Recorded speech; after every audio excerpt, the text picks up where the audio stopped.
اور اگر اللہ تم کو کوئی سختی پہنچائے تو اس کے سوا اس کو کوئی دور کرنے والا نہیں، اور اگر نعمت و راحت عطا کرے تو کوئی اس کو روکنے والا نہیں۔ وہ ہر چیز پر قادر ہے، اور وہ اپنے بندوں پر غالب ہے، اور وہ دانا ہے، خبردار ہے۔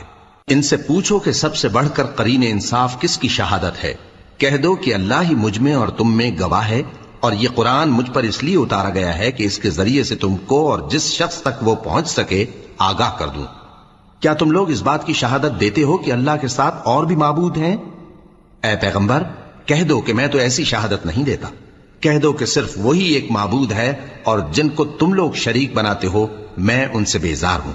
جن لوگوں کو ہم نے کتاب دی ہے وہ ان کو یعنی ہمارے پیغمبر کو اس طرح پہچانتے ہیں جس طرح اپنے بیٹوں کو پہچانا کرتے ہیں۔ جنہوں نے اپنے آپ کو نقصان میں ڈال رکھا ہے وہ ایمان نہیں لاتے۔ اور اس شخص سے زیادہ کون ظالم ہے جس نے اللہ پر جھوٹ باندھا یا اس کی آیتوں کو جھٹلایا؟ کچھ شک نہیں کہ ظالم لوگ کامیاب نہیں ہوں گے۔ اور جس دن ہم سب لوگوں کو جمع کریں گے پھر مشرکوں سے پوچھیں گے کہ آج وہ تمہارے شریک کہاں ہیں جن کا تمہیں دعویٰ تھا؟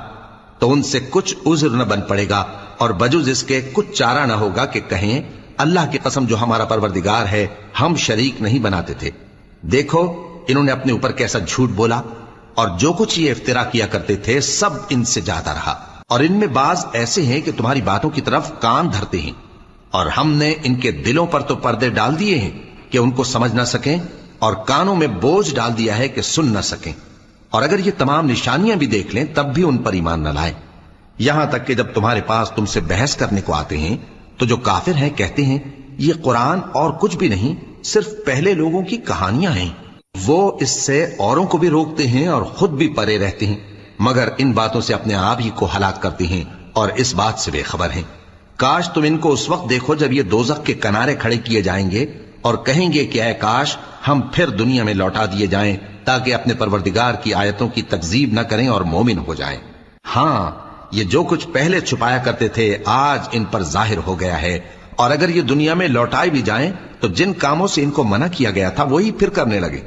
کچھ شک نہیں کہ یہ جھوٹے ہیں، اور کہتے ہیں کہ ہماری جو دنیا کی زندگی ہے بس یہی زندگی ہے، اور ہم مرنے کے بعد پھر زندہ نہیں کیے جائیں گے۔ اور کاش تم ان کو اس وقت دیکھو جب یہ اپنے پروردگار کے سامنے کھڑے کیے جائیں گے، وہ فرمائے گا کیا یہ دوبارہ زندہ ہونا برحق نہیں؟ تو کہیں گے کیوں نہیں، ہمارے پروردگار کی قسم بالکل برحق ہے۔ اللہ فرمائے گا اب کفر کے بدلے جو دنیا میں کرتے تھے عذاب کے مزے چکھو۔